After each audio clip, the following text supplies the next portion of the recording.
नमस्कार। जगतगुरु भगवान श्री कृष्ण जी के चरणों में कृतज्ञतापूर्वक वंदन करता हूँ। सनातन संस्था एवं हिंदू जनजागृति समिति की ओर से धर्म संवाद के इस विशेष कार्यक्रम में मैं कार्तिक सालुंके आप सभी का हार्दिक स्वागत करता हूँ। बंधुओं, पिछले कुछ दिनों से हमने हमारी जो शिक्षा व्यवस्था है इसके बारे में हमने यहाँ पर इस धर्म संवाद के कार्यक्रम में जानकारी हमने समझ कर ली। हमारी शिक्षा व्यवस्था कम्युनिस्टों ने कैसे नष्ट की ये हमने समझ कर लिया, और आदर्श शिक्षा व्यवस्था किस प्रकार से होनी चाहिए। तो हमारे यहाँ पर जो मनीषी होकर गए हैं, जो शिक्षा विद्वान होकर गए हैं, तो उनको अपेक्षित ऐसे शिक्षा व्यवस्था कैसे होनी चाहिए, तो इसके लिए हमने महर्षि अरविंद जी की शिक्षा व्यवस्था के बारे में संकल्पना क्या है ये हमने समझ कर लिया। और इसी शिक्षा व्यवस्था के कारण भारत में एक अच्छे समाज का निर्माण हो सकता है। तो ये हमने जानकारी यहाँ पर समझ कर ली। आज हम इसी विषय में शिक्षा व्यवस्था और इसके बारे में अधिक जानकारी आज के इस धर्म संवाद के कार्यक्रम में लेने वाले हैं। हमारे साथ हिंदू जनजागृति समिति के राष्ट्रीय मार्गदर्शक सद्गुरु डॉक्टर चारुदत्त पिंगले जी यहाँ पर उपस्थित हैं। नमस्कार सद्गुरु डॉक्टर पिंगले जी। नमस्कार कार्तिक जी। सद्गुरु डॉक्टर पिंगले जी, शिक्षा दर्शन के विषय में आपने अपने पिछले विषय में आपने उल्लेख किया था, तो इसमें दर्शन शास्त्र और शिक्षा के बीच में संबंध क्या होता है, तो इसके बारे में आप हमें मार्गदर्शन कीजिए। क्योंकि अधिकतर लोग व्यवहारिक ज्ञान के लिए शिक्षा लेते हैं और आध्यात्मिक ज्ञान के लिए दर्शन का अध्ययन करते हैं। तो इसके विषय में आप हमें जानकारी दें कि दर्शन शास्त्र की आवश्यकता क्या है, इसका महत्व क्या है हमारे जीवन में। शुरुआत में दर्शन अर्थात फिलॉसफी के बारे में आप हमें अवगत करवाएं। दर्शन अर्थात फिलॉसफी इस शब्द की जो उत्पत्ति है, मूलतः यह ग्रीक शब्द है और दो शब्दों के संधि से यह फिलॉसफी शब्द बना है, फिलोस तथा सोफिया। फिलोस का अर्थ है प्रेम अथवा अनुराग और सोफिया का अर्थ है ज्ञान। यानी फिलॉसफी का अर्थात दर्शन, इस शब्द का जो शाब्दिक अर्थ है वह ज्ञान के प्रति अनुराग अथवा प्रेम, यानी ज्ञान के प्रति आकर्षण या ज्ञान के प्रति प्रेम, और वो प्राप्त करने की प्रक्रिया जो है वो जिस माध्यम से समझाई जाती है उसे फिलॉसफी कहा जाता है। अगर इस दृष्टि से हम देखते हैं तो ज्ञान तथा सत्य की खोज करना तथा उसके वास्तविक स्वरूप को समझने की कला को दर्शन कहते हैं, तथा इस कला को प्रयोग करने वाला जो व्यक्ति है उसे दार्शनिक की संज्ञा दी जाती है। अब दर्शन का मतलब क्या है, दर्शन का विशिष्ट अर्थ क्या है, वह अभी हम समझ लेंगे। प्रत्यक्ष रूप में दर्शन का जो अर्थ है, यानी अमूर्त चिंतन करके, अमूर्त यानी जो दृश्य जगत है, ये मूर्त स्वरूप जो है, जो मूर्त जगत है या स्वयं का जो मूर्त रूप है, उस मूर्त रूप के पीछे जो हमारा अमूर्त स्वरूप है, तो उसका दर्शन करना, और उसके लिए अमूर्त चिंतन करके उस प्रयास से जिसके द्वारा हम आत्मा, ईश्वर, प्रकृति तथा संपूर्ण जीवन का एक रहस्य का उद्घाटन किया जा सकता है, ऐसे प्रक्रिया को दर्शन कहा जाता है। यानी अगर दर्शन का हम व्यवहारिक स्तर पे या बहिर्मुखता से बाह्यता करते हैं तो हमें जो कुछ दिख रहा है वो एक प्रकार का दर्शन ही है, मगर यह दर्शन शाश्वत है क्या? नहीं। ये दीवार है तो वो टूटेगी, यह टीवी है तो वो नष्ट होगा, यह कैमरा है वो नष्ट होगा, ये मनुष्य आसपास है वो देह नष्ट होगा, और फिर मनुष्य है तो छोटा है, फिर युवा है, फिर अधेड़ उम्र का है, फिर बुढ़ापा है। तो एक ही व्यक्ति का दर्शन निरंतर बदलते जाता है, फिर वो जीवित है, फिर मृत्यु के बाद देह नहीं है। तो यह जो बदलता हुआ दर्शन है, तो इसके पीछे अब सत्य दर्शन क्या है, अंतिम दर्शन क्या है, शाश्वत दर्शन क्या है। तो अगर इन भौतिक चीज़ों का देखते हैं तो कोई फिजिक्स वाला क्या कहेगा कि ये प्रोटॉन न्यूट्रॉन इलेक्ट्रॉन का एक कॉम्बिनेशन मात्र है। कोई क्या कहेगा कि इस देह रूपी की ऊर्जा मृत्यु के बाद वो अलग सूक्ष्म ऊर्जा में परिवर्तित हो जाती है, वो ऐसे कहेगा। तो जैसे विज्ञान एक बाह्य बातों में एक अंतिम सत्य की और अंतिम दर्शन की खोज कर रहा है, वैसे आत्मा स्वरूप हमारे संपूर्ण जीवन का जो रहस्य है वह जिस बातों से उद्घोषित होता है उसको दर्शन, और जिस माध्यम से उद्घोषित होता है उसे दर्शन शास्त्र कहा जाता है। और वो जो उद्घोषित करता है, जो उसका प्रणेता है, उसे दार्शनिक कहा जाता है। तो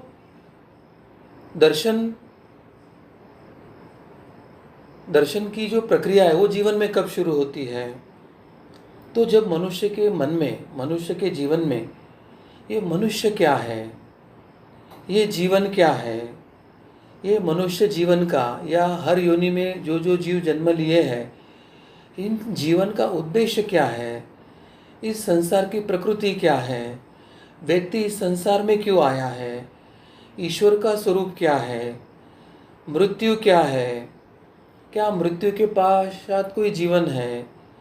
या मृत्यु के पश्चात पुनर्जन्म है क्या, इस प्रकार की जो बातों की खोज है और उस खोज के लिए जो राह पर निकल पड़ता है, उस चिरंतन सत्य का एक जानने की प्रक्रिया में जो व्यक्ति निकल जाता है, तो यह जो प्रश्न है और यह प्रश्न के संदर्भ में जो ज्ञान प्राप्ति की जो प्रक्रिया है, यह इन दर्शनों का मुख्य विषय होता है। यानी दिखने में तो ये शरीर है, तो क्या मैं शरीर हूँ? फिर मैं जन्म लिया तो मेरा शरीर अलग था, मैं बच्चा था तो अलग था, मैं युवा था तो अलग था, अभी मेरा रूप अलग है और कुछ वर्षों के बाद अलग होगा। तो फिर मैं जो मेरे रूप का, मेरे शरीर का दर्शन कर रहा हूँ वो तो बदलता हुआ है और वो तो अशाश्वत है, और मृत्यु के बाद तो ये तो दफना दिया जाएगा, नहीं तो जला दिया जाएगा। यानी हिंदू परंपरा में तो जलाते हैं, परंतु अन्य परंपरा में दफनाया जाता है। तो फिर ये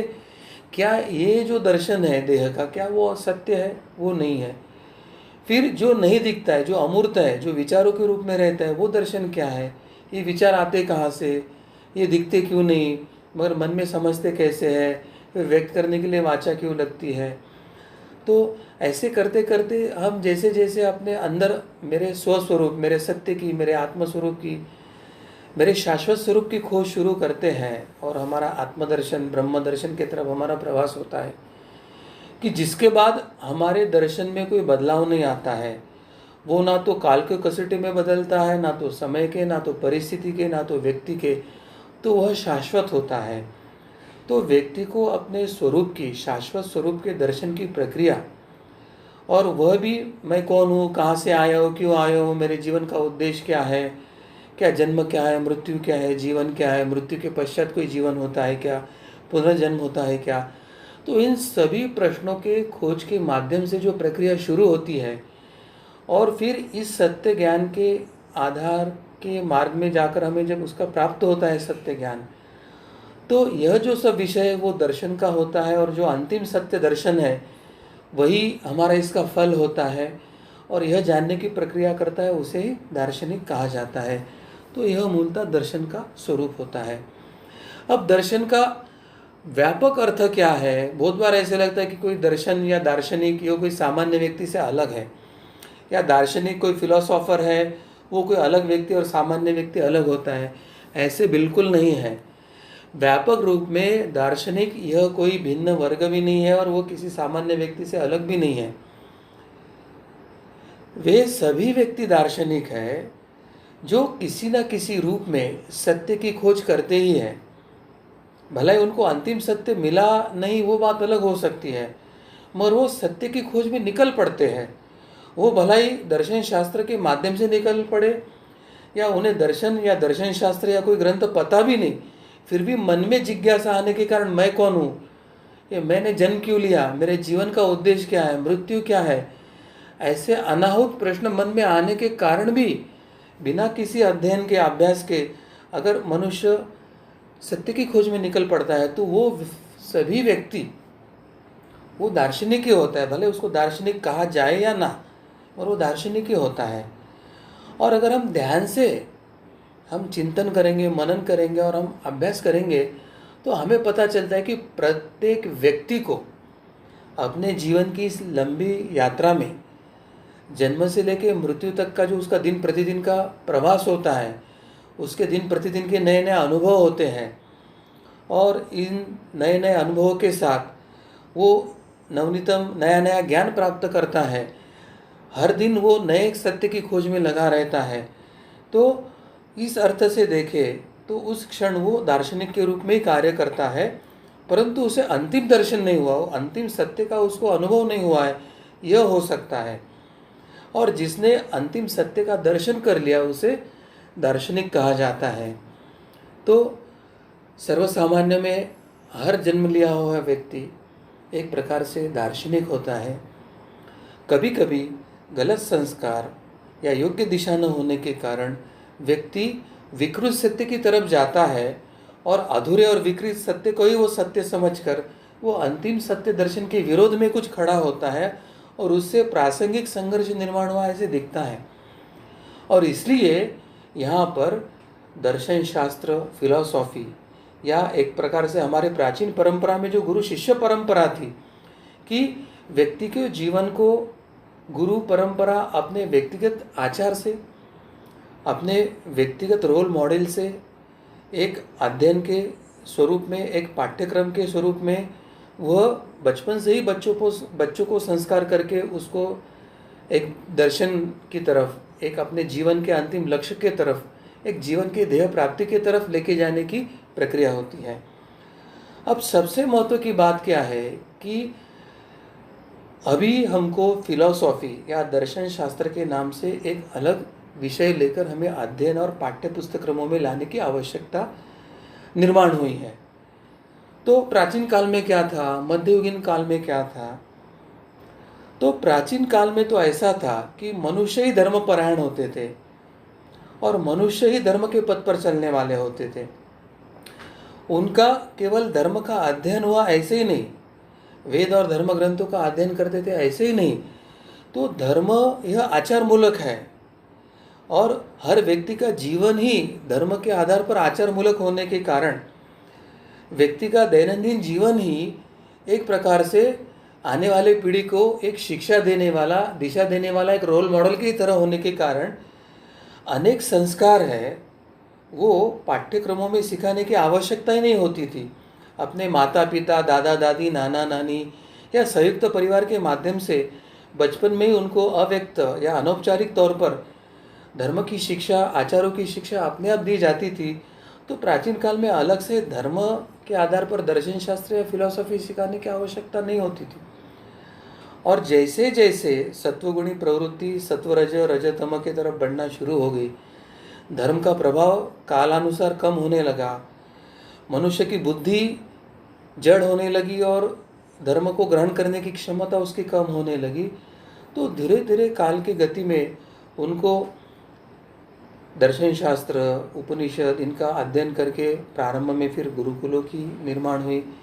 फिर धीरे धीरे अभी विद्यालय, विश्वविद्यालयों का निर्माण हुआ और अभी तो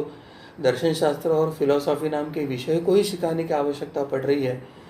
तो इस तरह से यह दर्शन शास्त्र या फिलॉसफी यह एक वर्तमान युग का एक बड़ा वो पाठ्य पुस्तक्रमों का एक शिक्षा पद्धति का एक भाग हुआ है। जी सद्गुरु डॉक्टर पिंगले जी, आपने अभी दर्शन अर्थात फिलॉसफी के बारे में हमें यहाँ पर मार्गदर्शन किया, तो अभी दर्शन की विशेषताएं भी क्या क्या है वो भी आप हमें बताएं। जी, दर्शन की क्या विशेषता है वह भी हम अभी समझ कर लेंगे, क्योंकि दर्शन के जन्म जो है वो व्यक्ति के अनुभव तथा परिस्थिति के अनुसार ही होता है। यही नहीं, इसका विज्ञान के साथ भी घनिष्ठ संबंध है। तो अनुभव तथा परिस्थिति के अनुसार ये दर्शन कैसे होता है उसके बारे में हम प्रारंभ में समझ कर लेंगे। दर्शन की पहली विशेषता तो यही है कि इसका जन्म व्यक्ति के जीवन में आने वाले अनुभव है या उस समय जो जो परिस्थिति रहती है उसके अनुसार वो होता है, और व्यक्ति और परिस्थिति के अनुसार वो अलग अलग भी हो सकता है। और यही कारण है कि संसार के भिन्न भिन्न व्यक्तियों ने समय समय पर अपने अपने जो अनुभव आए हैं तथा जिस समय जो परिस्थिति थी उन परिस्थितियों के अनुसार भिन्न भिन्न प्रकार का जीवन दर्शन को अपने जीवन में अपनाया और अंतिम सत्य का दर्शन किया है। तो सामान्यतः हमारे हिंदू धर्म में, सनातन धर्म परंपराओं में मूलतः एक तत्व ही बताया गया है कि जितने व्यक्ति उतनी प्रकृतियाँ उतने साधना या अंतिम सत्य के या मनुष्य जन्म के ध्येय के मार्ग होते हैं। यानी एक प्रकार से देखें तो हर व्यक्ति के अनुरूप, क्योंकि हर व्यक्ति की परिस्थिति अलग होती है, आध्यात्मिक जो उसकी है, त्रिगुणात्मक स्थिति है, कर्म प्रारब्ध है, संचित है,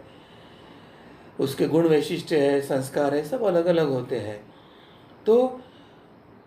जितनी व्यक्तियाँ है उतने भी दर्शन निर्माण हो सकते हैं। प्रारंभ में तो कुछ सामान्य एक ही मार्ग से जाते हैं, फिर हर व्यक्ति का मार्ग बदल जाता है। तो यह हमें जानने की आवश्यकता है कि हर व्यक्ति के अनुभव और परिस्थिति के अनुसार भिन्न भिन्न जीवन दर्शन हो सकता है और उसको अपनाया जा सकता है। अब ये जो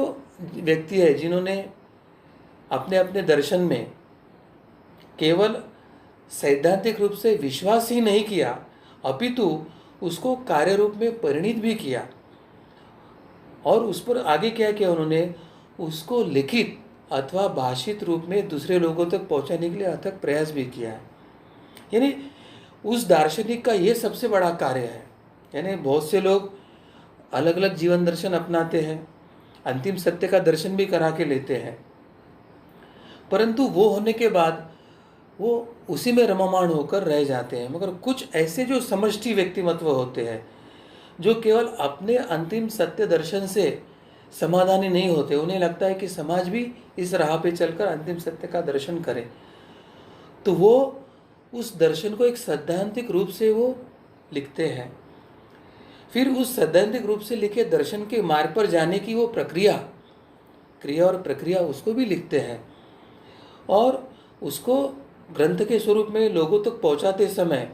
उसको मार्गदर्शन, भाषण, व्याख्यान, प्रवचनों के माध्यम से लोगों तक पहुंचाकर लोगों को भी उस मार्ग से जाकर उस अंतिम सत्य दर्शन का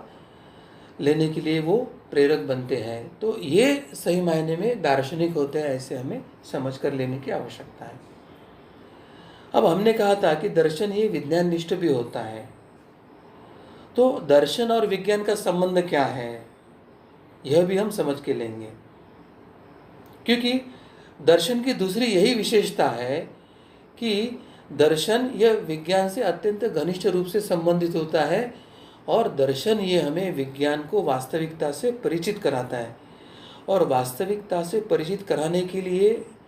के ही कारण इसे विज्ञान भी कहा जाता है। यदि जीवन की वास्तविकता का हमें ज्ञान नहीं होगा तो दर्शन के लिए उसने जो सत्य, अंतिम सत्य को निर्धारित किया है उसका खोज करना ही कठिन हो जाता है। यानी हमने कुछ तो ध्येय निश्चित किया है, अंतिम सत्य की खोज का एक प्रयास सिद्ध किया है, मगर वो वस्तुनिष्ठ नहीं है, वो आचरणशील नहीं है, वो मनुष्य को उस मार्ग पर चलने के लिए उपयोगी नहीं है, तो कैसे खोज कर पाएगा। तो इसका मतलब है वो आचरणशील है, उस मार्ग पर क्रमण करने के लिए वो उपयुक्त है, इसका मतलब है वो विज्ञान युक्त है। यानी उस प्रकार का आचरणशील और कृति करके व्यक्ति आगे आगे बढ़ेगा तो उसे उस अंतिम सत्य के खोज का उसका प्रयास पूर्ण होगा। और इसलिए दर्शन यह विज्ञान से अत्यंत निगडित होता है, विज्ञान यानी वास्तविकता से अत्यंत निगडित होता है। और अगर इस दृष्टि से हम देखते हैं तो जो प्रत्येक शिक्षक है,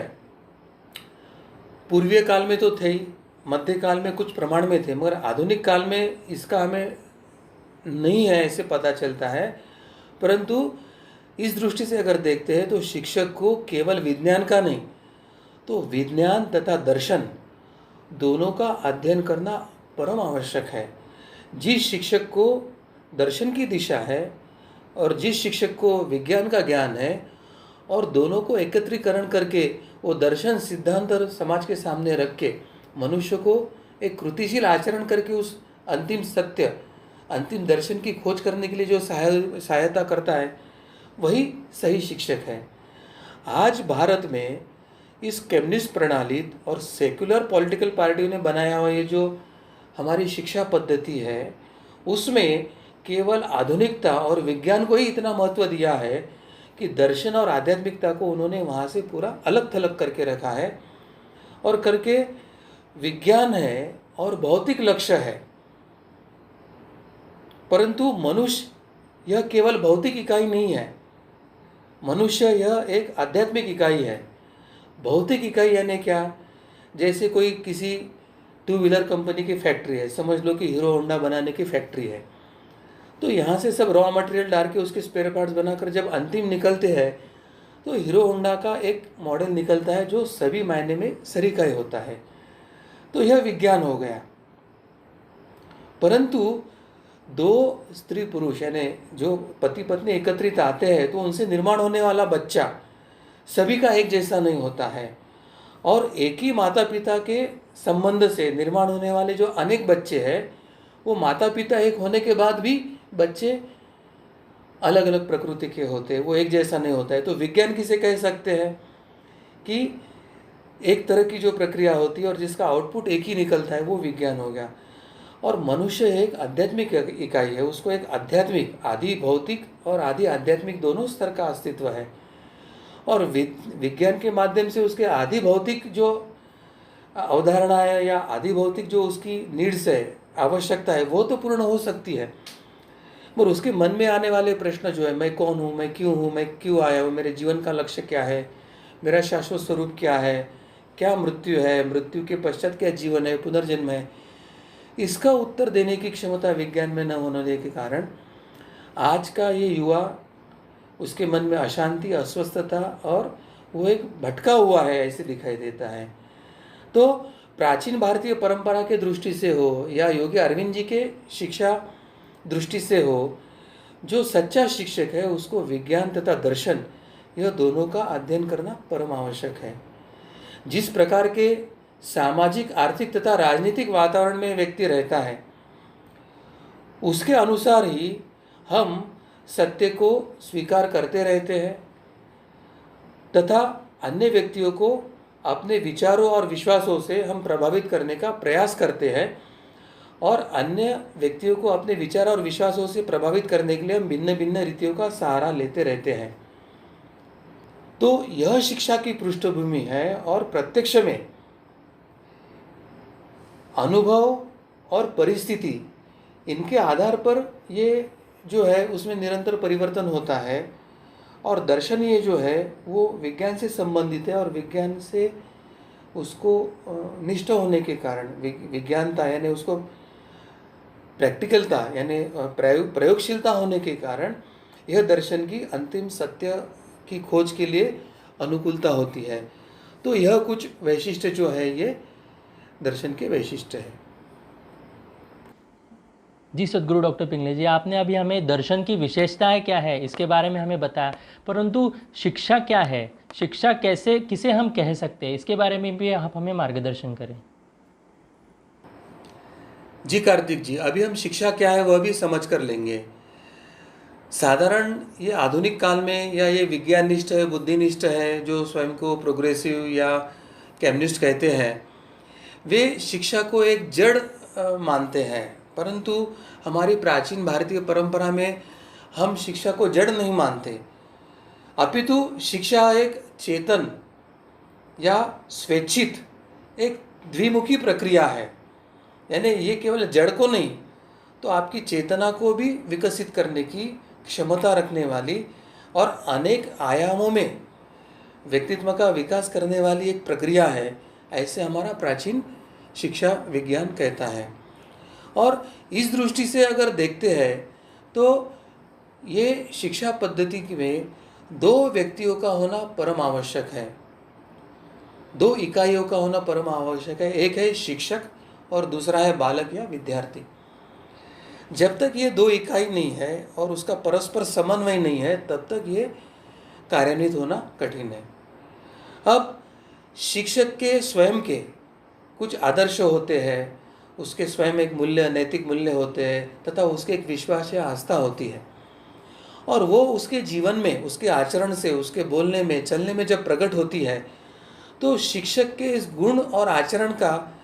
उसके सानिध्य में जो बालक है, उसके सानिध्य संपर्क में जो विद्यार्थी है, उस विद्यार्थी को ये सब बातें निरंतर प्रभावित करते रहती है। अगर दूसरे शब्दों में अगर देखना है तो इस परिप्रेक्ष्य में शिक्षक एक दार्शनिक की भूमिका निभाता है, और शिक्षक अपने दर्शन के अनुसार, उसके अनुभव और परिस्थिति के अनुसार, उसने जो प्रयोगशीलता से जो उसके स्तर का जो एक सत्य का ज्ञान किया है, उसके अनुसार वो अपने संपर्क में, सानिध्य में आए हुए बालक को, विद्यार्थियों के जीवन को, उसके जो विविध आयाम है, उसके व्यक्तिमत्व के जो विविध पहलू है, उसको प्रभावित करके, उसको विकसित करके अपने इस बालक को, अपने इस विद्यार्थी को, उसने जो अपने जीवन का एक वांछित लक्ष्य रखा है, उसने जो अपने जीवन का एक ध्येय निश्चित किया है, तो वह प्राप्त करने के लिए अनुकूलता वो प्रयास प्रदान करते रहता है। तो एक प्रकार से शिक्षा यह प्रत्यक्ष साधन है। किसका साधन है? शिक्षा यह प्रत्यक्ष साधन है जिसके द्वारा दर्शन के लिए निर्धारित किए गए लक्ष्यों को प्राप्त किया जा सकता है। यानी जो बालक, जो विद्यार्थी अपने जीवन दर्शन के लिए उसने जो कुछ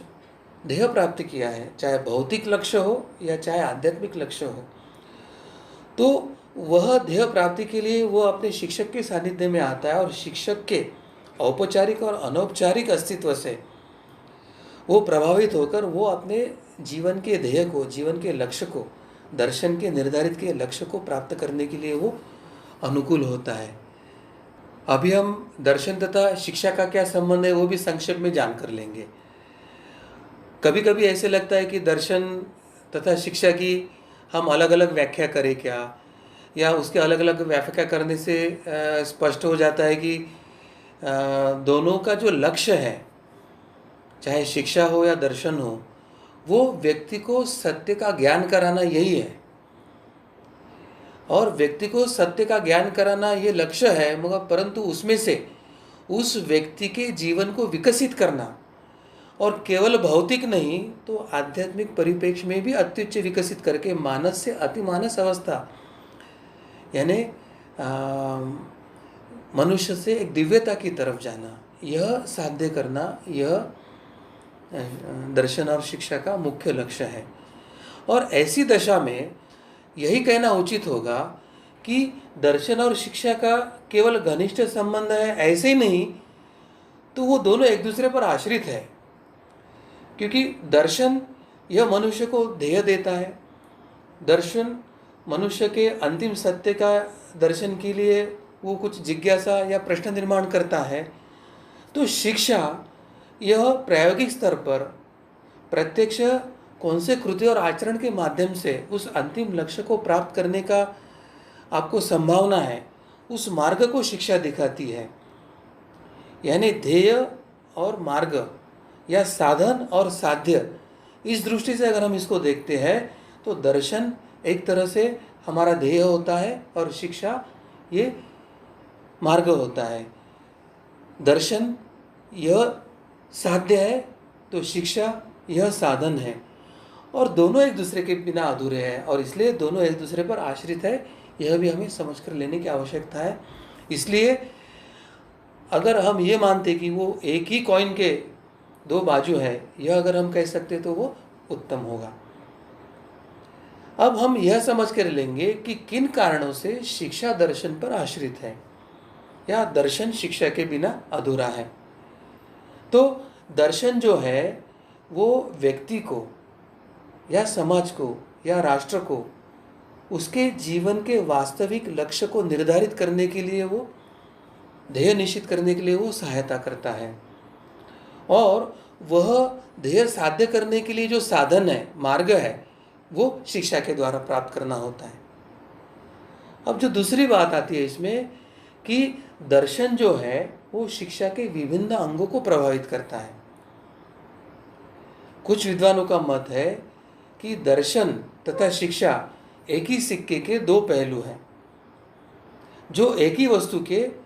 दो विभिन्न दृष्टिकोणों को व्यक्ति के सामने प्रस्तुत है, परंतु वे एक दूसरे में अंतर्निहित है, यानी उसको अलग ही नहीं मान सकते हैं। शिक्षा के अनेक पहलू को प्रभावित करता है। इसका मतलब क्या है कि शिक्षा के जो अनेक पहलू हैं, वो अनेक पहलू से वह एक ही दर्शन और एक ही लक्ष्य की तरफ लेके जाते हैं, एक ही सत्य दर्शन की तरफ वो लेके जाते हैं। तो ऐसे जो होती है वो शिक्षा और दर्शन की अंतर्निहितता होती है। अब तीसरा जो महत्व की बात है कि इतिहास इस बात की साक्षी है कि प्रत्येक समय में जो महान दार्शनिक हुए थे, वे ही महान दार्शनिक वे शिक्षा शास्त्री भी हुए थे। यानी दार्शनिक अलग और शिक्षा शास्त्री अलग, ऐसे होना बड़ा कठिन है, क्योंकि जिसने व्यक्तिगत जीवन में दार्शनिक बनकर किसी दर्शन के आधार पर एक अंतिम सत्य का अगर उन्होंने दर्शन या ध्येय प्राप्त कर लिया है, तो ऐसे व्यक्ति अधिकतर वे समष्टि पिंड के होने के कारण उन्होंने जो व्यक्तिगत जीवन का ध्येय प्राप्त किया है, वही समाज को दिशा देने की तड़प रखते हैं, वही दिशा देने की प्रेरणा बनते हैं, और वो शिक्षा शास्त्री बनकर समाज को दिशा दर्शन के लिए आते हैं। उदाहरण के तौर पर चाहे प्लेटो हो, सुकरात हो, रूसो हो, टैगोर हो या अरविंद घोष हो, ये सभी जो महान दार्शनिक थे जिन्होंने व्यक्तिगत जीवन में साधना के माध्यम से एक अंतिम सत्य या अपने एक अंतिम लक्ष्य का जिन्होंने दर्शन किया था, प्राप्त किया था, वे बाद में एक उच्च कोटि के शिक्षाविद बनकर समाज में स्थापित है। और उन्होंने समाज को एक ऐसी शिक्षा की दृष्टि दिया जिसके माध्यम से हजारों, लाखों, करोड़ों और अनेक काल तक, अनेक सैकड़ों वर्ष तक उन्होंने शिक्षा पद्धति को, शिक्षा परंपरा को दिशा दर्शन दिया है। तो ये उच्च कोटि के दार्शनिक एक महान शिक्षा शास्त्री भी करके मान्यता प्राप्त हुए थे। और इन सभी दार्शनिकों ने अपने अपने दर्शन को क्रियात्मक यानी व्यवहारात्मक रूप देने के लिए, यानी कौन से साधन के माध्यम से, कौन से आचरण के माध्यम से, कौन से वैचारिक बौद्धिक दृष्टि और उसके साथ आचरण के माध्यम से वो अंतिम लक्ष्य प्राप्त हो सकता है, और वो समाज को बताने के लिए, वो समाज को सिखाने के लिए उन्होंने शिक्षा का ही सहारा लिया। उन्होंने ग्रंथ लेखन किया, उन्होंने व्याख्यान लिए, उन्होंने प्रवचन लिए, उन्होंने विद्यार्थी या शिष्य निर्माण किए, और इनके माध्यम से निरंतर उस दर्शन को समाज में प्रसारित करते करते समाज को, व्यक्ति को अंतिम लक्ष्य के तरफ, जीवन के ध्येय के तरफ एक आध्यात्मिक परिप्रेक्ष्य में विकसित करने की प्रक्रिया उन्होंने शुरू किया था। क्योंकि भौतिक शिक्षा से भौतिक जीवन सुसाय होता है, अन्न वस्त्र निवारण, और कुछ जीवन सुसाय होने के लिए जो कुछ आपको कुछ साधन सामग्री लगती है, उससे आपका बाह्य जीवन तो सुखी समाधानी हो सकता है, परंतु मन को स्थिर होना, अस्वस्थता, अशांति से उसको शांत और स्थिर बनाना, मन में सुख दुख से परे जाके मन को स्थिरता से लाकर एक शांति, आनंद की अनुभूति आना, यह जो प्रक्रिया है वो आध्यात्मिक विकास, आध्यात्मिक परिप्रेक्ष्य के कारण संभव ही नहीं होती है। और इसलिए जो भी व्यक्ति विश्व शांति की बात करता है, व्यक्ति के जीवन में शांति की बात करता है, एक सुखी समाधानी सुजलाम सुफलाम समाज और राष्ट्र की कल्पना करता है, और वो अगर केवल भौतिक ही आधुनिक शिक्षा का विचार कर रहा है, तो वो सबसे बड़ा अज्ञानी है। उसको हम शिक्षाविद नहीं मान सकते, उसको इंटेलेक्चुअल या बौद्धिक प्रगल्भता नहीं मान सकते हैं। और जिसको यह समझ में आया कि मनुष्य के भौतिक जो उसकी आवश्यकता है वो पूर्ण होने के बाद जब वो अपने आध्यात्मिक आवश्यकता की तरफ मुड़ता है, और ऐसी स्थिति में उसको आध्यात्मिक विकास की तरफ लेके जाने वाली शिक्षा उसको सहायभूत ना हो, कोई दर्शन शास्त्र उसे अंतिम लक्ष्य की तरफ जाने के लिए अगर उसे मार्ग नहीं दिखा रहा है, तो ऐसे व्यक्ति मन से अशांत, अस्वस्थ, और फिर इसमें से ही अशांति में से कलह निर्माण होगा, कलह में से गुनाह निर्माण होंगे, इसमें से गुनहगार निर्माण होंगे, इसमें आचार विचार से भ्रष्टाचार निर्माण होगा, इसमें अत्याचार, अनाचार और बलात्कार करने वाला एक नया आध्यात्मिक दृष्टिया अविकसित समाज निर्माण होगा, जो रांटी, अपने अंदर के रांटी गुणों को प्रकट करके वो एक अराजक वाली स्थिति वाला समाज यहाँ पर निर्माण करेगा। और इसलिए जो व्यक्ति विश्व शांति, राष्ट्र शांति, व्यक्ति की शांति, सुख समाधान की बात कर रहा है, उन्होंने यह जानने की आवश्यकता है कि ये जो शिक्षा प्रणाली है वो व्यक्ति के भौतिक और आध्यात्मिक विकास की, व्यक्ति को मानस से अतिमानस एक सामान्यता से एक दिव्यता की तरफ लेके जाने वाली शिक्षा व्यवस्था की योजना उनको बनानी होगी और भौतिक आवश्यकताओं के बाद उसकी आध्यात्मिक आवश्यकता की पूर्तता करने वाली एक शिक्षा प्रणाली की विकास की आवश्यकता है। और वही समझने के लिए आज हम भारत में आमूलचूर शिक्षा पद्धति में परिवर्तन चाहते हैं, प्राचीन भारतीय परंपरा की शिक्षा पद्धति को पुनर्स्थापित करना चाहते हैं, पूर्वीय दर्शन और आधुनिक भौतिक का दोनों शिक्षा का एक मिलन करके एक नई शिक्षा को परिपूर्ण प्रणाली को स्थापन करने का प्रयास करना चाहते हैं, जिससे ऐसे अध्यात्म प्रवण समाज का निर्माण हो, एक दिव्य, एक राम राज्य के लिए अनुकूल ऐसे समाज का निर्माण हो। और फिर जहाँ सात्विक समाज हो तो सात्विक राज्य करता है, तो सात्विक समाज और सात्विक राज्य करता और धर्माधिष्ठित राज्य प्रणाली, इन तीन इकाइयों के साथ एक आदर्श राज्य व्यवस्था और विश्व को एक कुटुंब बनाने की प्रक्रिया शुरू हो जाएगी। और ऐसी प्रक्रिया से ही सही मायने में राम राज्य की स्थापना होगी। यह समझकर हमें इस प्रयास के लिए प्रयत्न करने की आवश्यकता है। मैं प्रभु श्री रामचंद्र और भगवान श्री कृष्ण जी के चरणों में, परात्पर गुरुदेव जी डॉक्टर आठवले के चरणों में यही प्रार्थना करता हूँ कि इन सब लक्ष्यों को प्राप्ति करने के लिए आप ही हमें सद्बुद्धि दे, आशीर्वाद दे और आप ही हमसे ये कार्य करवा लीजिए, हमारा उद्धार कीजिए। इसी के साथ मैं अपने वाणी को यही विराम देता हूँ। आप सभी को नमस्कार।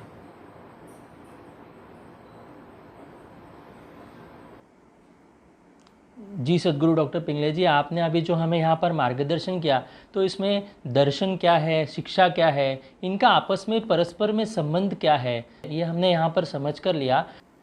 आपने जैसे बताया तो हमारी भारतीय प्राचीन शिक्षा व्यवस्था कितनी उच्च कोटि की थी, तो यह आपके मार्गदर्शन से हमें ध्यान में आया। मैं सभी दर्शकों से ये अनुरोध करता हूँ कि ये जो आप हमारा शिक्षा व्यवस्था के संबंध में ये जो धर्म संवाद का कार्यक्रम देख रहे हैं, इसको अधिक से अधिक लोगों तक पहुंचाने का कार्य करें, उसको लोगों तक समझाएं ताकि उन्हें हमारी प्राचीन भारतीय शिक्षा व्यवस्था, दर्शन क्या है, ये उन्हें समझ में आए। ये अभी के पीढ़ी को समझना महत्वपूर्ण है, ताकि जब भी वो ये समझ पाएंगे तो एक अच्छी पीढ़ी का निर्माण हम हमारे इस देश में कर सकते हैं। तो इसी के साथ मैं सभी से आह्वान करता हूँ कि ये जो सारे कार्यक्रम हैं ये समिति की वेबसाइट पर आपको अवश्य मिलेंगे। उस वेबसाइट का आप अवश्य अवलोकन करें, अधिक से अधिक लोगों तक इसे फॉरवर्ड करें। जो यूट्यूब के माध्यम से दर्शक देख रहे हैं तो वो अवश्य हमारा चैनल सब्सक्राइब करें, और फेसबुक के माध्यम से जो दर्शक देख रहे हैं वो इसे लाइक करें, पेज को लाइक करें और अधिक से अधिक वॉच पार्टी करें। ऐसे मैं आप सभी से आह्वान करता हूँ। भगवान श्री कृष्ण जी की असीम कृपा से धर्म संवाद का आज का यह कार्यक्रम यहीं पर संपन्न हुआ, ऐसे मैं घोषित करता हूँ। नमस्कार।